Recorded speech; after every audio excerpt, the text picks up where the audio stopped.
ಹೇಳಿ, ನಿಮ್ಮ ಹೆಸರು? ಚಂದ್ರಶೇಖರ್ ಅಂತೇಳಿ. ನಾನು ಶಿವಮೊಗ್ಗದಲ್ಲಿ ಹೋಮ್ ಗಾರ್ಡ್ಸ್ ಆಗಿ 30 ವರ್ಷದಿಂದ ಸೇವೆ ಸಲ್ಲಿಸ್ತಾ ಇದ್ದೀನಿ. ಓಕೆ. ವೃತ್ತಿಯಲ್ಲಿ ನಾನು ಅಡುಗೆ ಕೆಲಸ ಮಾಡ್ಕೊಂಡಿದ್ದೀನಿ. ಇದುವರೆಗೂ ನಂದು ಯಾವುದೇ ಥರದ ಕಂಪ್ಲೇಂಟ್ ಇಲ್ಲ.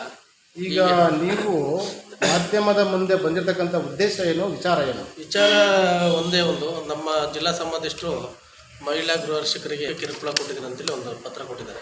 ಜಿಲ್ಲಾ ಸಂಬಂಧಿಸಿದ್ರು ಅಂದರೆ ಯಾರು? ನಮ್ಮ Shivamogga district commandant doctor Chetan Kumar ಅಂತೇಳಿ. ಹಾಂ, ಅವರು ನನಗೊಂದು ನೋಟಿಸ್ ಜಾರಿ ಮಾಡಿದ್ದಾರೆ. ಏನು ನೋಟಿಸ್ ಜಾರಿ ಮಾಡಿರೋ ವಿಚಾರ ಏನು? ವಿಚಾರ ಮಹಿಳಾ ಗೃಹ ರಕ್ಷಕರಿಗೆ ಕಿರುಕುಳ ಕೊಟ್ಟಿದ್ದೀನಿ ಅಂತೇಳಿ ಯಾರೋ ಇಬ್ಬರು ಬಂದು ಕಂಪ್ಲೇಂಟ್ ಮಾಡಿದ್ದಾರೆ ಅಂತ. ಇಬ್ಬರು ಅಂದರೆ ಯಾರು ಅನ್ನೋದು ಗೊತ್ತಿಲ್ಲ. ಬಟ್ ನನಗೆ ಯಾವುದೇ ಥರದ ಕಂಪ್ಲೇಂಟ್ ಕಾಪಿ ಆಗಲಿ ಒಂದು ಮಾಹಿತಿ ಆಗಲಿ ತಿಳಿಸಿಲ್ಲ. ನಿಮ್ಮ ನೋಟಿಸಲ್ಲಿ ಇಲ್ಲಾಂದ್ರೆ ಅವ್ರ ಹೆಸರೇನೋ ಪ್ರಸ್ತಾಪ ಮಾಡಿದಾರ? ಪ್ರಸ್ತಾಪ ಇಲ್ಲ, ಇಲ್ಲೇ ಇದೆ ನೋಟಿಸು. ಅದರಲ್ಲಿ ಯಾವುದೇ ಹೆಸರು ಪ್ರಸ್ತಾಪನೇ ಇಲ್ಲ. ಅದಾದಮೇಲೆ 7 ದಿನದಲ್ಲಿ ಉತ್ತರ ಕೊಡಬೇಕು ಅಂತ ಹೇಳಿದ್ರು. ಅದಾದಮೇಲೆ ನಾನು 7 ದಿನದಲ್ಲಿ ಒಂದು ಉತ್ತರನೂ ಕೊಟ್ಟೆ. ಹೋದ ತಿಂಗಳು 17ನೇ ತಾರೀಕು ಆಗಿದ್ದು. ಅದಕ್ಕೆ ಉತ್ತರ ಸಮಜಾಯಿಸಿ ಒಂದು ಉತ್ತರ ಕೇಳಿದೆ. ಆದರೂ ಅದಕ್ಕೂ ಏನೂ ನಮಗೆ ಉತ್ತರ ಕೊಟ್ಟಿಲ್ಲ. ಈಗ ಅವರು ಕೊಟ್ಟಿರುವ ನೋಟಿಸ್ನ ಪ್ರಕಾರ ಏನಂದರೆ, ನಿಮ್ಮ ಜಿಲ್ಲಾ ಸಮಾದೇಶರು ಕೊಟ್ಟಿರೋ ನೋಟಿಸ್ನ ಪ್ರಕಾರ ಅದಕ್ಕೆ ನಿಮ್ಮ ಉತ್ತರ ಏನು?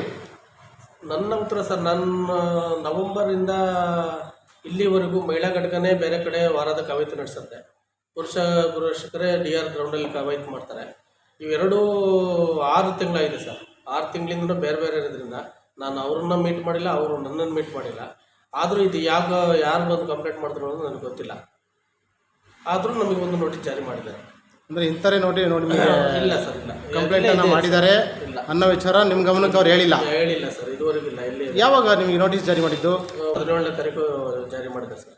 ಈಗ ಈವರೆಗೂ ನೀವು ಎಷ್ಟು ವರ್ಷಗಳ ಕಾಲ ಸೇವೆ ಸಲ್ಲಿಸಿದ್ದೀರಿ? 30 ವರ್ಷ ಆಯಿತು ಸರ್. 1990ರಿಂದ ಶಿವಮೊಗ್ಗ ಜಿಲ್ಲೆಯಲ್ಲಿ. ಇಷ್ಟು ವರ್ಷಗಳ ಕಾಲ ನೀವು ಸೇವೆ ಸಲ್ಲಿಸ್ಕೊಂಡು ಬಂದಿರೋಂಥದ್ರಲ್ಲಿ ಈ ರೀತಿಯ ವಿಚಾರಗಳು, ಈ ರೀತಿಯ ಬೆಳವಣಿಗೆಗಳು ಯಾವಾಗಲಾದರೂ ನಿಮ್ಮ ಗಮನದಲ್ಲಿ ಬಂದಿದೆಯಾ? ಅಥವಾ ನಿಮಗೆ ಯಾವ್ದಾದ್ರು ಹಿಂದೆ ನೋಟಿಸ್ ಜಾರಿ ಮಾಡಿದಾರಾ ಈ ರೀತಿಯಲ್ಲಿ? ಇಲ್ಲ ಸರ್, ಶಿವಮೊಗ್ಗ ಜಿಲ್ಲೆಯಲ್ಲೇ ಈ ರೀತಿಯಾದ ಘಟನೆಗಳು ಎಲ್ಲೂ ನಡೆದಿಲ್ಲ ಸರ್. ನಡೆದಿಲ್ಲ, ಮುಂದೆ ನಡೆಯೋದು ಇಲ್ಲ ಅಂತ ನನ್ನ ಅಭಿಪ್ರಾಯ ಇದೆ. ಆದರೆ ಈ ಥರ ಮಹಿಳೆಯರಿಗೆ, ಯಾಕಂದರೆ ನಾವು ಅವರೆಲ್ಲ ಒಟ್ಟಿಗೆ ಕರ್ತವ್ಯ ನಿರ್ವಹಿಸಿದ್ರಿಂದ ಮಧ್ಯರಾತ್ರಿಯಲ್ಲಿ ಅವರನ್ನು ನಾವು ಕರ್ಕೊಂಡೋಗಿ ಸೇಫ್ಟಿಯಾಗಿ ಬಿಟ್ಟು ಬಂದಿರೋ ದಾಖಲೆಗಳು ಇದೆ. ಹಳೆ SP ಸಾಹೇಬ್ರುಗಳು ಅದಕ್ಕೆಲ್ಲ ಸ್ವಲ್ಪ ಪ್ರಶಂಸನೆ ಕೊಟ್ಟಿರೋದು ಇದ್ದಾವೆ ಸರ್. ಒಳ್ಳೆ ವರ್ಕ್ ಮಾಡ್ತಾರಂತೇಳಿ ಇಷ್ಟೆಲ್ಲ ಇದೆ ಸರ್. ನಾನು ಸಮಜಾಯಿಸವಾಗಿ ಕೇಳಿದೆ ಸರ್, ಯಾರು ಕೊಟ್ಟಿದ್ದಾರೆ ಏನು ಅಂತೇಳಿ ಕೇಳಿದೆ. ಆದರೆ ಅದಕ್ಕೆ ಇವತ್ತವರೆಗೂ ಇನ್ನೂ ಕೊಟ್ಟಿಲ್ಲ. ನೀವು ನಿಮಗೆ ಸಮಜಾಯಿಸಿ ಕೇಳಿದ್ದ? ಸಮಜಾಯಿಸಿ ಕೊಡು ಅಂತ? ಹೌದು ಸರ್, ಸಮಜಾಯಿಸಿ ಕೊಟ್ಟಿದ್ದೀರಾ? ಕೊಟ್ಟಿದ್ದೀನಿ. ನಿಮ್ಮ ಸಮಜಾಯಿಸಿ ಏನು ಹೇಳ್ತೀರಾ ನೀವು? ನಾನು 100ಕ್ಕೆ 150% ಗ್ಯಾರಂಟಿ ಇದ್ದೀನಿ ಸರ್. ಈ ಥರ ಘಟನೆಗಳು ನಾನು ಮಾಡಿಲ್ಲ, ನನ್ನ ಮುಂದಿನ ಜೀವನದಲ್ಲೂ ಈ ಥರದ್ದು ಮಾಡಲ್ಲ ಅಂತಲೇ ನಾನು ಧೈರ್ಯವಾಗಿದ್ದೀನಿ ಸರ್. ಮತ್ತು ಅದಲ್ಲದೆ ವಾರದ ಕವಾಯತಿಗೆ ನೀನು ಭಾಗವಹಿಸಬಾರ್ದು, ಮತ್ತು ಯಾವುದೇ ನಮ್ಮ ಹೋಮ್ ಗಾರ್ಡ್ಸ್ ಇದ್ರ ಪ್ರಕಾರವಾಗಿ ನೀನೆಲ್ಲೂ ಭಾಗವಹಿಸೋದು ಮೌಖಿಕವಾಗಿ ಹೇಳಿದ್ದಾರೆ ಬಿಟ್ಟರೆ. ಅಂದರೆ ನಿಮ್ಗೆ ಯಾವ್ದಾರು ಆದೇಶ ಕೊಟ್ಟಿದ್ದಾರಾ? ಯಾವುದೂ ಕೊಟ್ಟಿಲ್ಲ ಸರ್ ಇದುವರೆಗೂ. ಈಗ ನೀವು ಹೇಳಿದ್ರಿ 17ನೇ ತಾರೀಕು ಕೊಟ್ಟಿದ್ದು ನೋಟಿಸನ್ನು ಅಂತ ಹೇಳಿದ್ರಿ. ಹೌದು, ಇಲ್ಲಿಗೆ ಹೆಚ್ಚು ಕಡಿಮೆ ನಾಳೆ ತಿಂಗಳಾಗುತ್ತೆ. ನಿಮಗೆ ಈ ಸಂಬಂಧಪಟ್ಟಂಗೆ ಏನಾದ್ರು ನೋಟಿಸ್ ಕೊಟ್ಟಿದ್ದಕ್ಕೆ ಅದು ವಿಚಾರಣೆ ನೋಟಿಸ್ ಏನಾದರೂ ಕೊಟ್ಟಿದ್ದಾರಾ? ವಿಚಾರಣೆ ನೋಟಿಸು ಕೊಟ್ಟಿಲ್ಲ ಸರ್. ನಾನು ಕೇಳಿದ್ದಕ್ಕೆ ಸಮಂಜಸವಾಗಿಯೂ ಕೇಳಿಲ್ಲ. ಅವ್ರು ಯಾರು ಕೊಟ್ಟಿದ್ದಾರೆ ಅವ್ರ ಬಗ್ಗೆ ಮಾಹಿತಿನಾರ ತಿಳಿಸಿದ್ರೆ ಅದಕ್ಕೂ ಕೊಟ್ಟಿಲ್ಲ. ಖುದ್ದು ನನ್ನನ್ನು ಆಫೀಸಿಗೂ ಕರೆದಿಲ್ಲ. ಇದುವರೆಗೂ ಯಾವುದೇ ಥರದ್ದು ಏನೂ ಮಾಡಿಲ್ಲ. ಮತ್ತು ವಾರದ ಕವಾಯತು ಡ್ಯೂಟಿಗಳಿಗೆ ಭಾಗವಹಿಸಬಾರ್ದು ಅಂತೇಳಿ ಬೇರೆ ಹಿರಿಯ ಅಧಿಕಾರಿಗಳ ಹತ್ರ ಎಲ್ಲ ನನ್ನನ್ನು ಹೇಳಿ ತಡೆ ಹಿಡಿದಿದ್ದಾರೆ. ಈಗ ನೀವು ಅವರು ಕೊಟ್ಟಿರೋ ದೂರ ಪ್ರಕಾರ ಶಿವಮೊಗ್ಗ ಮಹಿಳಾ ಗೃಹ ರಕ್ಷಕಿಯರಿಗೆ ನೀವು ಕಿರುಕುಳ ಕೊಟ್ಟಿದ್ದೀರಾ ಅನ್ನೋ ವಿಚಾರಕ್ಕೆ ಸಂಬಂಧಪಟ್ಟಂತೆ ಯಾವುದಾದ್ರೂ ಪೊಲೀಸ್ ಠಾಣೆಯಿಂದ ನಿಮಗೆ ಕರೆಗಳು ಬಂದಿದೆಯಾ?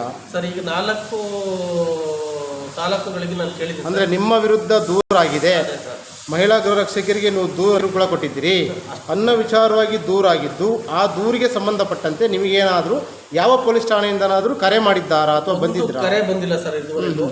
ನಾನು ಅದ್ರ ಬಗ್ಗೆ ಮಾಹಿತಿನ ಕೇಳಿದ್ದೀನಿ ಸರ್, ಬಂದಿಲ್ಲ. ಮಾಹಿತಿ ಬಂದರೆ ಅದನ್ನು ತಿಳಿಸ್ತೇನೆ. ಮತ್ತು ತೀರ್ಥಹಳ್ಳಿ ಪೊಲೀಸ್ ಸಬ್ ಇನ್ಸ್ಪೆಕ್ಟರ್ ಅವ್ರಿಗೆ ಅಲ್ಲೊಂದು ಮಹಿಳಾ ಘಟಕ ಓಪನ್ ಆಗಿದೆ, ಅಲ್ಲಿವರೆಗೂ ಕೇಳಿದ್ದೆ. RTL ಕೇಳಿದೆ, ಅದು ಬಂದಿದೆ ಸರ್. ಅದು ಒಂದು ಪತ್ರ ಇಲ್ಲಿದೆ ಸರ್ ನಿಮ್ಮ ಹತ್ರ. ಆ 4 ತಿಂಗಳಿಂದನೂ ಯಾವುದೇ ಥರದ ಕಂಪ್ಲೇಂಟು ಇದರಲ್ಲಿ ಆಗಿಲ್ಲ ಅನ್ನೋದನ್ನು ಇದೆ ಸರ್. ಇದರಲ್ಲಿ ಅದು ಇದೆ ಸರ್, ನನ್ನ ಹತ್ರ ಪತ್ರ ಇದೆ ಸರ್, ಬಂದಿದೆ. ಅಂದರೆ ಮಾಹಿತಿ ಹಾಕಿನಲ್ಲಿ ನೀವು ಸಂಬಂಧಪಟ್ಟ ಪೊಲೀಸ್ ಠಾಣೆಗಳಿಗೆ ಕೇಳಿದ್ದೀನಿ ಸರ್. ತೊಗೊಂಡಿದ್ದೀನಿ. ಏನೆಲ್ಲ ಮಾಹಿತಿ ಬಂದಿದೆ ಅಲ್ಲಿಂದ? ಯಾವುದೇ ಥರದ ದೂರು ದಾಖಲಾಗಿಲ್ಲ, ಅಷ್ಟೇ ಕೊಟ್ಟಿದ್ದಾರೆ ಸರ್. ಓಕೆ. ಈಗ ನಿಮಗೆ ನೋಟಿಸ್ ಕೊಟ್ಟ ನಂತರದಲ್ಲಿ ಸಂಬಂಧಪಟ್ಟ ನಿಮ್ಮ ಜಿಲ್ಲಾ ಸಮಾದೇಶರನ್ನ ಭೇಟಿಯಾಗಿದ್ರಾ? ಒಂದು ದಿನಕ್ಕೂ ಭೇಟಿಯಾಗಿಲ್ಲ.